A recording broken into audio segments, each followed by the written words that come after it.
I think the civil society is the core institution or the core entity in the society that can make the government accountable, because we don't have a political interest. We are there, we are just fighting for democracy, equality, these values in the society. So we will see what the government is doing and we will evaluate it according to the international standards about the democracy, the freedom, the dignity, the equality, justice. So, and we will just giving our feedback, and we will like if the government can interact and ask more about what we can do, or maybe adapt some of the recommendations and or some of the plans that we usually submit to them.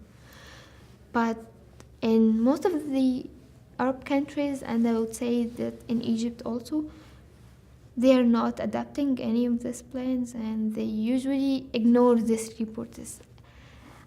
Maybe this is kind of, they're not uh, trusting us that much. They will not like that anyone will go and say you're not going well. This action is not well. This is not the right action in the right time. Usually the countries doing that, or usually the countries are having this way. They will not accept it. But this is kind of the struggle, even in the most democratic country. The government usually will not like all the reports or the feedback that it takes from the civil society. But it will depend about how they are reflected to that. Are they going just to ignore, or they are going to ignore and attack these people? And this is actually maybe what's happening now in Egypt concerning the rates for the NGOs offices. Because they thought that if we just let them continue their workers, this is maybe making some troubles for us. So we are going to attack them and close their offices.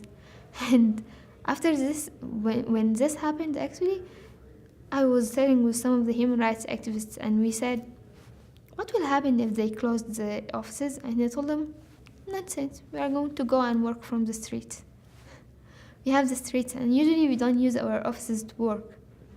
People are in the streets and we are mainly interacting with them. And we don't need offices anyway.